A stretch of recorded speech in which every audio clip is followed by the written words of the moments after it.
Hush now. I got you.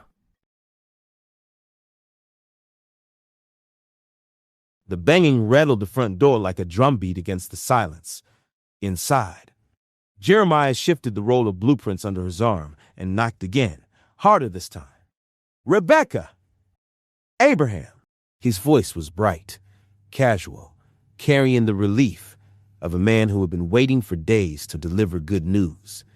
He was excited to show them the new banister, the wood he'd managed to find early.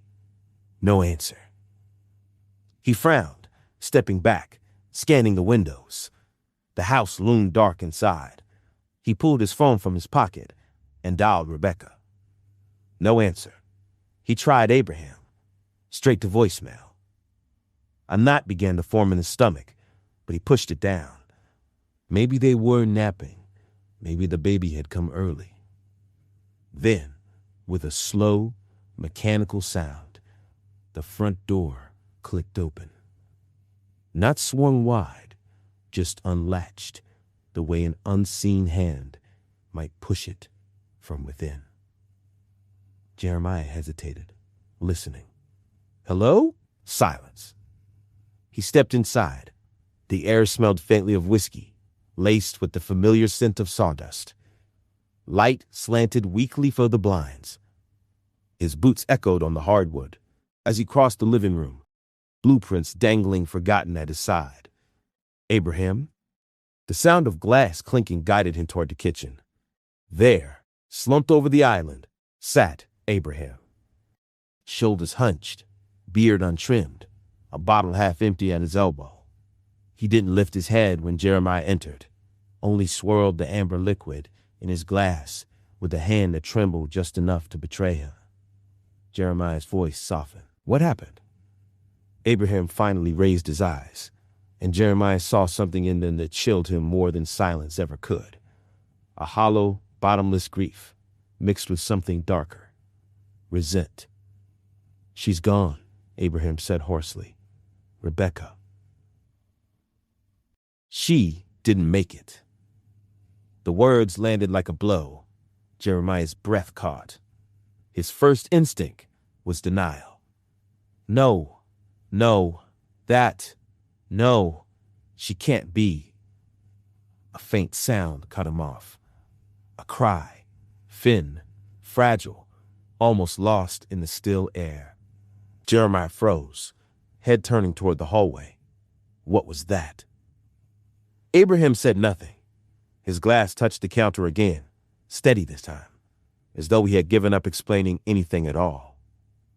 Jeremiah followed the sound. Past the tools left in neat piles, past the half-finished staircase, down the hall where the paintbrushes still waited in jars of cloudy water. At the end, a door stood ajar. Inside, the nursery glowed faintly with yellow wallpaper.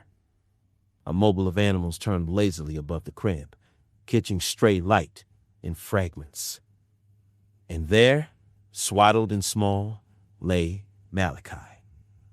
His face red from crying, his tiny fists clenched, as if the world had already disappointed him. Jeremiah stepped closer, his throat tight, his chest aching, with a confusion of emotions he didn't dare name. Rebecca was gone. The child remained. And so, apparently, did he. Jeremiah lingered in the nursery longer than he intended. He stood over the crib, his hands hovering above the rail, resisting the urge to scoop the baby up. Malachi's cries had softened into hiccups, his tiny chest rising and falling with stubborn life. The sight tore at Jeremiah in ways he couldn't name. Rebecca's voice echoed in his memory. If something happens to me, help him. Help raise this child. At the time, he thought it was just fear talking, a momentary plea from a woman heavy with life. He hadn't believed she would actually be taken. Now, staring down at Malachi, the weight of that promise settled on him like a chain. Don't touch him. Abraham's voice was rough, jagged. Jeremiah turned to find him standing in the doorway, his glass abandoned somewhere behind him. His eyes were bloodshot, his jaw clenched. Jeremiah lifted his hands slowly, palms open. I wasn't, he was crying. I just wanted to. You don't belong here, Abraham snapped. You think you can walk into my house, into my life, because Rebecca, his voice broke. He pressed a hand to his temple, as though the words themselves were knives. Because she said so? Jeremiah swallowed hard. His pulse stuttered in his ears. She trusted me, he said quietly. She asked me, and I promised her. Abraham laughed, a short, bitter sound. You don't even know me. You don't know her. You were just fixing the damn walls. The silence stretched, heavy and dangerous. Jeremiah stepped forward, just enough to hold Abraham's gaze. She knew enough to believe I could help you. And I'm not walking away, Abraham. Not from him. He nodded toward the crib. Not from Malachi. Abraham's expression shifted, anger flickering with something else. Fear, maybe, or guilt. He looked at the baby, then back at Jeremiah, his lips trembling around words that wouldn't form. Finally, his shoulders sagged, though his voice was still sharp. You think you can carry my burden? You don't know what it is to lose everything. Jeremiah's chest tightened. He almost told him about the years of using, the nights he begged God to make him different, the years he spent hiding from himself. But the words stayed locked behind his teeth. Instead, he said softly, maybe I know more than you think. The two men stood in the dim nursery, the space between them filled with Rebecca's absence and Malachi's soft, steady breaths. Neither moved closer, but neither walked away. For the first time since she died, Abraham let the silence linger without drowning it in liquor. The phone call to his mother was short. Jeremiah stood in the narrow hallway, his voice low so as not to wake the baby. Rebecca's gone, he said. There was a pause on the line before Sarah answered. Lord have mercy. Abraham's not himself, Jeremiah continued. There's no family close by. He doesn't know what to do with the baby. Sarah exhaled. You don't have to carry their troubles, I promised Rebecca. He said simply, I'll be staying here a while. He hung up before she could argue. At the corner store, Jeremiah moved like a man in a dream, studying rows of bottles and cans until he found the infant formula. He added bottles, diapers, wipes, things Rebecca had intended to handle herself. She had been planning to breastfeed. Now, it was up to him. By the time he returned, dusk had settled over the house. The front door creaked as he pushed it open, bags digging into his fingers. Abraham was slumped at the kitchen island, his head pillowed on one arm, a half-empty bottle of liquor beside him. The sour smell of drink hung heavy in the air. Jeremiah stood a moment, the bags at his feet, staring at the man who only days ago had been whole, steady, rooted. Now he looked gutted. A thin cry broke from down the hall. Jeremiah set the bags on the counter and hurried to the nursery. Malachi writhed in his crib, face red, fists curled tight. Jeremiah lifted him carefully, pressing the small body against his chest. Shh, he murmured. I've got you. Back in the kitchen, he mixed formula with fumbling hands, testing the bottle against his wrist the way he'd seen other mothers do. The baby latched greedily, the tension in his tiny body easing as he drank. Jeremiah sank into a chair, holding the child close, feeding him in silence. The sound of sucking filled the room, small and steady. For a moment, the chaos of the last days receded. When Malachi was done, Jeremiah laid him gently in the crib again. The baby squirmed, then drifted into sleep, his breath shallow and even. Jeremiah turned back to the kitchen. Abraham had moved. He touched his shoulder. Abraham, you need to get up? A groan, a shift, but no real response. Jeremiah shook him again, firmer. Come on, you need to bathe. You'll feel better. Abraham lifted his head slightly, eyes glassy, words slurred. Leave me. Jeremiah didn't. He hooked an arm under his and pulled. Abraham resisted at first, dead weight, but Jeremiah bore down, guiding him step by step down the hallway. The first floor bathroom was the only one finished in the house, tiles gleaming under the light. Jeremiah eased him down by the bathtub. Wash, Jeremiah said quietly. I'll get you clean clothes. Abraham leaned forward, sitting on his knees, covering his face with a towel. For a moment, he looked like a man twice his age. Jeremiah stood in the doorway, watching him, the echo of his promise to Rebekah pounding in his ears. He didn't know how long he could carry all of this, but tonight, at least, he would. The church was filled beyond its capacity. Folding chairs lined the walls, the air thick with perfume, pressed suits, and the faint sweetness of lilies. Voices murmured low, respectful, as the choir hummed a hymn that curled through the rafters like smoke. Rebekah's casket gleamed at the front, pale wood, polished to a shine. A spray of white roses lay across it, their scent strong, almost cloying.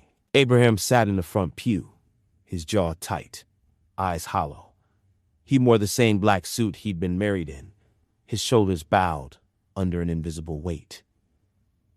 His hands stayed clenched in his lap, restless, as though he couldn't bear to touch what had been left behind. Jeremiah sat beside him, Malakli cradled in his arms. The baby slept, tiny breaths warm against Jeremiah's chest. He had not wanted to sit so close, but Abraham hadn't asked anyone else, and when the ushers looked uncertain, Jeremiah simply stepped forward. Pastor Ellis stepped to the pulpit, voice steady. We are gathered here to honor the life of Sister Rebekah Hayes, a woman of faith, a devoted wife, a mother who gave all she had so her child might live. We may grieve, but we do not grieve as those without hope. The congregation murmured amen. Abraham bowed his head, but not in prayer. The hymns, the scriptures, the reassurances, they rang hollow in his ears. Still, he said, because Rebekah had believed, because this was her house, not his. Jeremiah sang when the choir rose. His voice was not the strongest, but it was clear, steady. The sound steadied him, even as his throat tightened. Every verse was another stone laid over his chest. Rebekah had been the one to reach out to him, to see him as more than the sum of his past.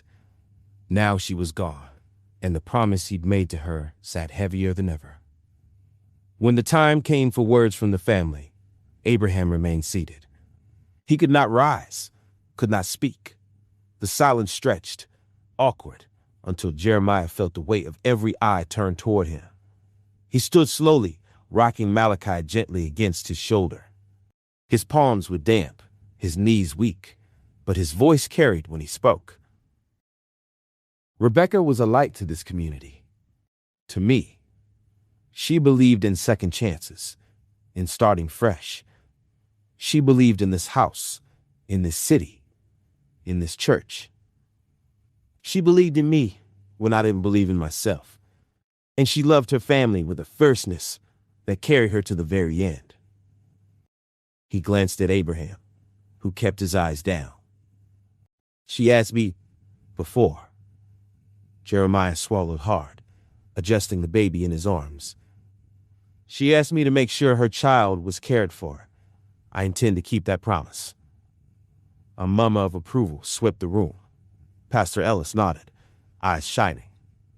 Jeremiah sat down again. Malik sleeping soundly against his chest, while Abraham stared at the floor, motionless. He said nothing. He couldn't.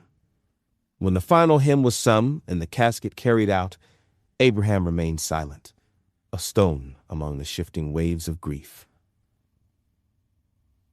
Jeremiah walked beside him, steady, the unspoken weight of his promise binding them both to the road ahead.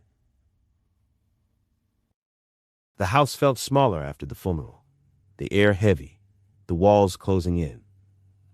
Jeremiah moved quietly through the kitchen, rinsing bottles in the sink, rocking Malachi's soft cries against his shoulder. Abraham came in and dropped into a chair, the scrape of wood on tile loud in the silence. He sat there, staring, until he finally spoke. "You act like he's yours." Jeremiah turned, still rocking the baby. "Somebody has to take care of him."